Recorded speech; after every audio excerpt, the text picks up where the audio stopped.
Assalamualaikum warahmatullahi wabarakatuh. Di sini saya akan menjawab soal ujian semester 1 yaitu Makul Islam Nusantara. Soal pertama, jelaskan bagaimana kajian fikih yang berkembang di Nusantara dipengaruhi oleh konteks budaya dan tradisi lokal. Berikan contoh spesifik pengembangan fikih lokal yang masih relevan hingga saat ini. Kajian fikih yang berkembang di Nusantara sangat dipengaruhi oleh konteks budaya dan tradisi lokal karena Islam di Nusantara menyebar melalui pendekatan yang adaptif terhadap kebudayaan setempat. Para ulama Nusantara tidak hanya mengacu pada sumber-sumber fikih klasik tetapi juga mempertimbangkan nilai-nilai budaya lokal agar Islam dapat diterima dengan baik oleh masyarakat. Pengaruh budaya dan tradisi lokal dalam kajian fikih Nusantara. Prinsip memudahkan taisir. Para ulama menerapkan prinsip taisir dalam menghadapi realitas masyarakat yang berbeda dengan konteks Timur Tengah. Mereka menyesuaikan hukum fikih dengan kebutuhan masyarakat Nusantara yang heterogen. Kontekstualisasi hukum Islam. Fikih Nusantara sering dikontekstualisasikan dengan mempertimbangkan adat istiadat yang tidak bertentangan dengan syariat. Hal ini sejalan dengan kaidah fikih al-adatu mukammah. Adat dapat dijadikan hukum selama tidak bertentangan dengan syariat. Pendekatan budaya. Islam di Nusantara berkembang melalui pendekatan damai dan akulturasi dengan budaya lokal seperti wayang, seni musik, dan arsitektur. Contoh penerapan fikih lokal yang masih relevan. Tradisi ziarah kubur. 1. Ziarah kubur di Nusantara menjadi tradisi yang dikuatkan oleh fikih lokal. Praktik ini selain bernilai ibadah juga sarana mengenang kematian dan mendoakan arwah leluhur. Tradisi ini sejalan dengan anjuran Rasulullah SAW untuk mengingat kematian. 2. Sedekah bumi dan bersih desa. Di beberapa daerah, tradisi ini dilakukan sebagai bentuk syukur atas hasil panen. Dalam fikih, hal ini dikategorikan sebagai sedekah dan tidak bertentangan selama tidak mengandung unsur syirik. 3. Wali nikah adat. Dalam budaya tertentu, wali nikah yang tidak ada secara fisik dapat digantikan oleh tokoh adat setempat dengan izin pengadilan agama. Hal ini menunjukkan fleksibilitas fikih dalam menyesuaikan adat setempat. 4. Penggunaan kalender Hijriah Jawa. Kalender Islam yang disesuaikan dengan perhitungan Jawa menunjukkan bagaimana fikih dapat mengakomodasi budaya lokal tanpa meninggalkan prinsip dasar syariat.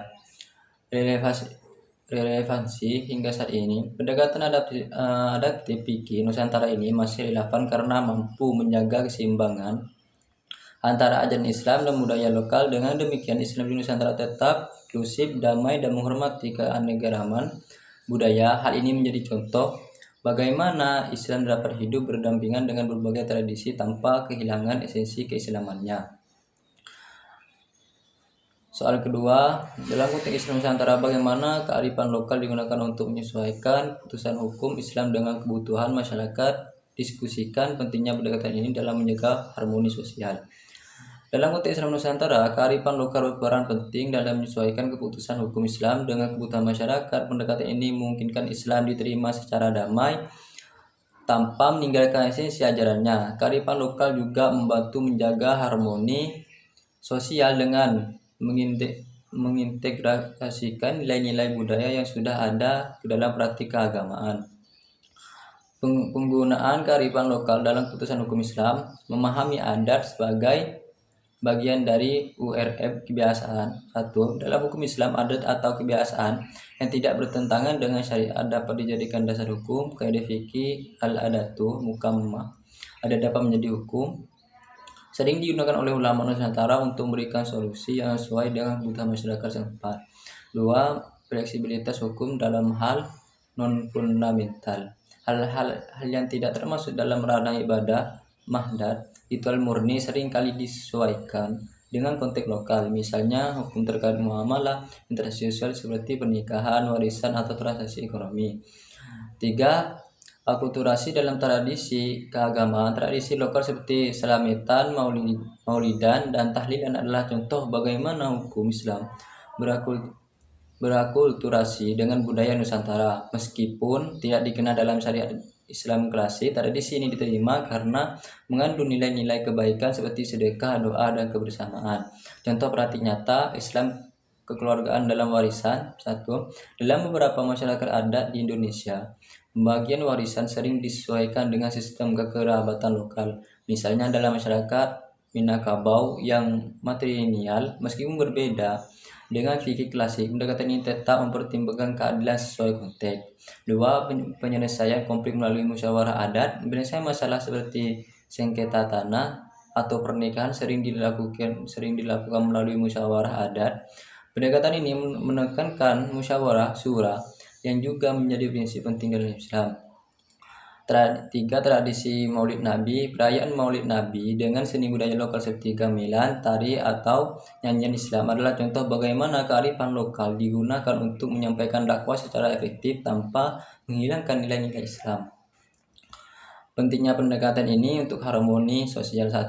Meningkatkan penerimaan masyarakat terhadap Islam dengan mengakomodasi tradisi Islam lokal menjadi lebih mudah diterima tanpa dianggap sebagai ancaman terhadap identitas budaya setempat. 2. Mengurangi konflik antara agama dan budaya. Pendekatan ini mencegah terjadinya benturan antara hukum Islam dan tradisi lokal sehingga menciptakan hubungan yang harmoni antara umat beragama dan masyarakat adat. 3. Menjaga keberagaman dalam persatuan. Islam Nusantara menunjukkan bahwa keberagaman budaya dapat hidup berdampingan dengan prinsip-prinsip agama, menciptakan kerukunan dalam masyarakat yang plural. 4. Melestarikan nilai lokal sebagai bagian dari dakwah. Pendekatan berbasis kearifan lokal menjadi tradisi sebagai media dakwah sehingga nilai-nilai Islam dapat disampaikan dengan cara yang relevan dan menyentuh masyarakat. Kesimpulannya, pendekatan Islam Nusantara yang mengintegrasikan kearifan lokal tidak hanya menunjukkan fleksibilitas hukum Islam, tetapi juga berkontribusi pada terciptanya harmoni sosial. Dengan menghormati budaya setempat, Islam mampu hadir sebagai agama yang relevan, inklusif, dan membawa kedamaian bagi semua lapisan masyarakat.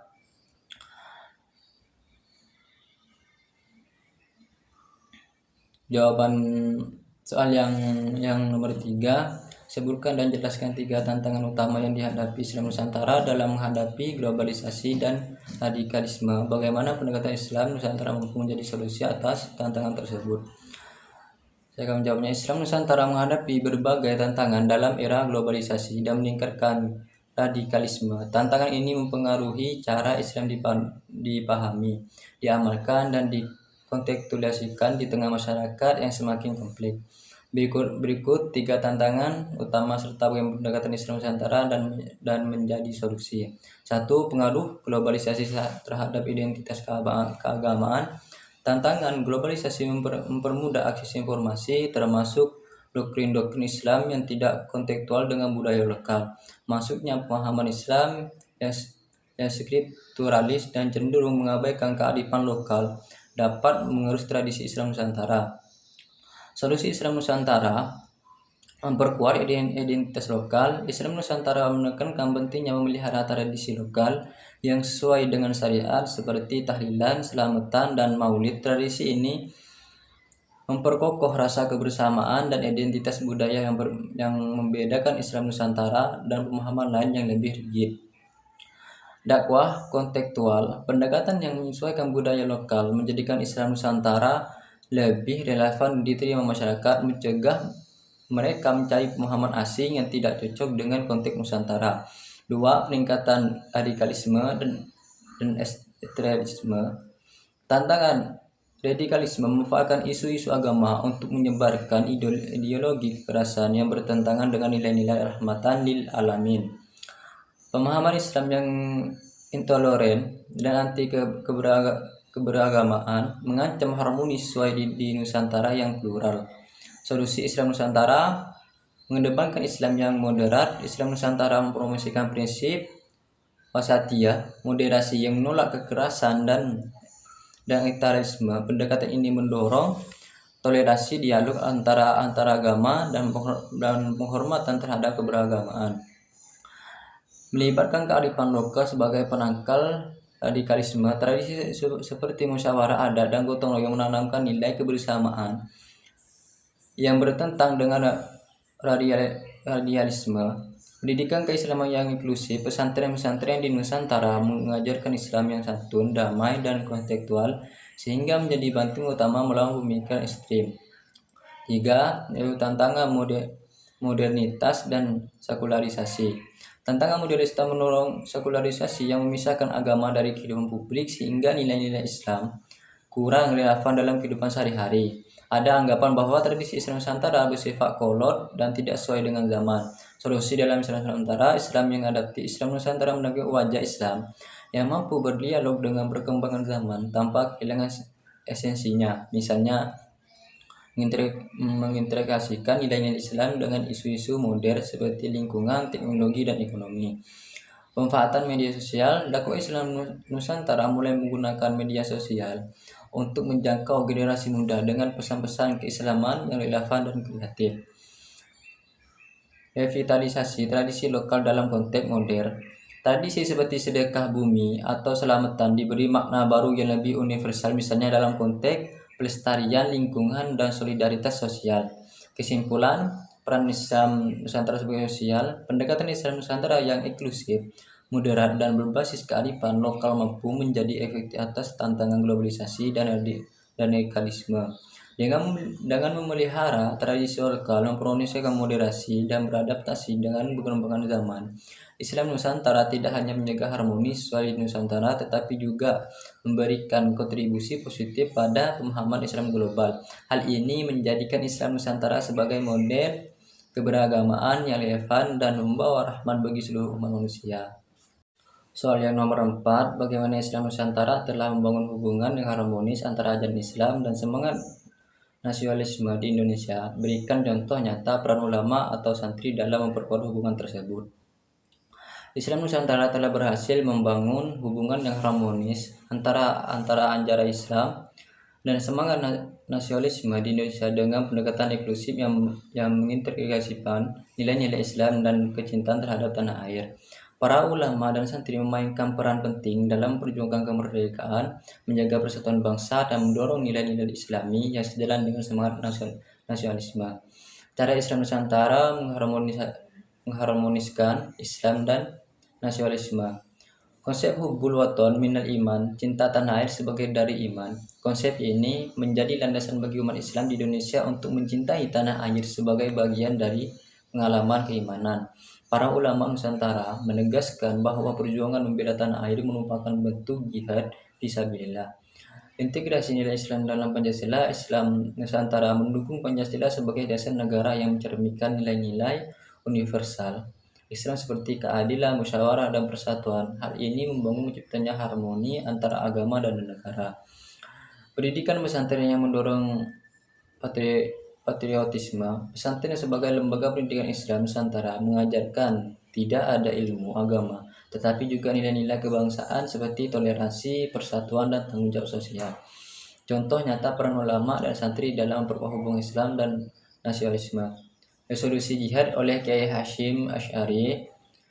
Kiai Hasyim Asy'ari, pendiri Nahdlatul Ulama NU, mengeluarkan resolusi jihad yang menyerukan umat Islam untuk berperan melawan penjajah demi mempertahankan kemerdekaan Indonesia.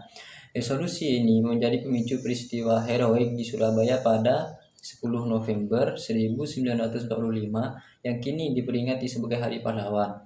Resolusi ini menunjukkan bahwa cinta tanah air dapat menjadi bagian dari pengamalan ajaran Islam. Perjuangan santri dalam kemerdekaan. Santri dan ulama dari berbagai pesantren ikut terlibat dalam perjuangan fisik melawan penjajah, seperti Laskar Hizbullah dan Laskar Sabilillah. Mereka menunjukkan bahwa agama dan nasionalisme tidak bertentangan, tetapi saling melengkapi. Kiai Wahid Hasyim dan Perumusan Pancasila. Kiai Wahid Hasyim, tokoh Islam dan Menteri Agama pertama RI, berperan dalam memastikan bahwa Pancasila dapat diterima oleh semua golongan termasuk umat Islam. Upayanya mencerminkan Islam Nusantara yang inklusif dan mampu bersinergi dalam ide-ide kebangsaan. Gerakan moderasi oleh ulama modern. Ulama seperti Kiai Haji Abdullah Wahid Gus Dur menekankan pentingnya menjaga harmoni sosial, toleransi, dan penghormatan terhadap keberagamaan, pemikiran tentang Islam dan nasionalisme memperkuat hubungan antara agama dan negara dalam konteks modern. Kesimpulan, Islam Nusantara telah membuktikan bahwa ajaran Islam dalam berjalan dan dapat berjalan seiring dengan semangat nasionalisme tanpa konflik. Para ulama dan santri memainkan peran sentral dalam memperjuangkan nilai-nilai Islam yang sejalan dengan kecintaan terhadap tanah air. Contoh-contoh seperti resolusi jihad dan kontribusi pesantren dalam perjuangan kemerdekaan menjadi bukti nyata bahwa dalam Nusantara adalah model keberagamaan yang relevan dalam menjaga persatuan dan keutuhan bangsa. Jawaban yang nomor 5, jelaskan strategi yang dapat dilakukan oleh Islam Nusantara untuk menghadapi ancaman radikalisme di era modern. Berikan contoh implementasi strategi tersebut di kehidupan nyata. Islam Nusantara memiliki pendekatan yang modern, inklusif, dan berbasis kearifan lokal untuk menghadapi ancaman radikalisme di era modern. Strategi yang digunakan melibat pendidikan dakwah, pemberdayaan sosial, dan penggunaan media dengan tujuan mempromosikan Islam yang damai dan toleran. Berikut adalah strategi dan contoh implementasinya. Pendidikan keislaman yang modern. Strategi meningkatkan kurikulum pendidikan di pesantren, madrasah, dan sekolah umum dengan menegakkan nilai-nilai wasatiyah, moderasi, toleransi, dan cinta tanah air. Mencegah penyebaran ideologi radikal melalui pengawasan materi pendidikan dan pelatihan bagi pendidik. Contoh implementasi, pesantren-pesantren seperti Pondok Pesantren Tabu Ireng dan Lirboyo aktif mengajarkan kitab-kitab klasik yang mengajarkan prinsip moderasi, toleransi, dan cinta tanah air. Mencegah penyebaran ideologi radikal melalui pengawasan materi pendidikan dan pelatihan bagi pendidik. Contoh implementasi, NU dan Muhammadiyah membangunkan program pendidikan anti radikalisme di sekolah dan kampus, termasuk pelatihan guru untuk mengenali tanda-tanda radikalisme. Dakwah yang inklusif dan humanis. Strategi mengembangkan metode dakwah yang ramah, menyentuh aspek budaya lokal dan mengedepankan nilai kasih sayang. Melibatkan tokoh agama dan masyarakat dalam dialog antara agama untuk mencegah polarisme. Contoh implementasi program Islam Damai oleh Nahdlatul Ulama yang menekankan pentingnya hidup harmonis di tengah keberagamaan. Dialog lintas agama yang digagas oleh tokoh seperti Kiai Haji Abdurrahman Wahid Gus Dur yang mempromosikan toleransi melalui komunikasi dengan pemuka agama lain. 3. Pemanfaatan media sosial untuk dakwah positif. Strategi memanfaatkan media sosial untuk menyebarkan konten-konten Islam yang modern dan menangkal hoak atau propaganda radikal. Membangun komunitas daring yang mempromosikan nilai Islam rahmatan lil alamin. Contoh implementasi, NU dan Muhammadiyah aktif mengelola platform media sosial seperti YouTube, Instagram, dan Bookcast untuk menyebarkan dakwah modern. 4. Pemberdayaan ekonomi dan sosial. Strategi memberdayakan masyarakat melalui program ekonomi berbasis pesantren untuk menjaga keterlibatan mereka dalam kelompok radikal akibat tekanan ekonomi. Mengembangkan komunitas berbasis kearifan lokal untuk memperkuat rasa kebangsaan dan mencegah isolasi sosial. Contoh implementasi, pesantren-pesantren seperti Al-Ittifaq di Jawa Barat mengembangkan program agribisnis yang melibatkan santri dan masyarakat sekitar. Gerakan pemberdayaan ekonomi berbasis masjid di berbagai daerah seperti program koperasi syariah membantu masyarakat mendapatkan penghasilan yang layak. 5. Penguatan peran ulama dan santri. Baikkan pelatihan kepada ulama dan santri untuk menjadi agen perdamaian yang mampu menangkar radikalisme di tingkat akar rumput, menghidupkan tradisi musyawarah sebagai solusi konflik di masyarakat. Kesimpulan, strategi Islam Nusantara untuk menghadapi radikalisme melibatkan pendidikan dakwah, media, pemberdayaan sosial, dan peran aktif ulama serta santri. Contoh-contoh implementasi seperti pengembangan santri moderat, dakwah berbasis media sosial, dan pemberdayaan ekonomi telah membuktikan efektivitas pendekatan ini dalam menciptakan masyarakat yang damai, toleran, dan harmonis di tengah tantangan radikalisme modern. Soal yang nomor 5, media memiliki peran yang signifikan dalam membentuk opini publik. Bagaimana peran media dapat memperkuat citra Islam Nusantara sebagai model moderasi Islam di dunia? Sebutkan juga dampak negatif yang mungkin timbul jika media digunakan secara tidak pihak. Peran media dalam perkuat citra Islam Nusantara sebagai model moderasi Islam. Media baik tradisional maupun digital memiliki kekuatan besar dalam menyebar informasi dan membentuk persepsi masyarakat.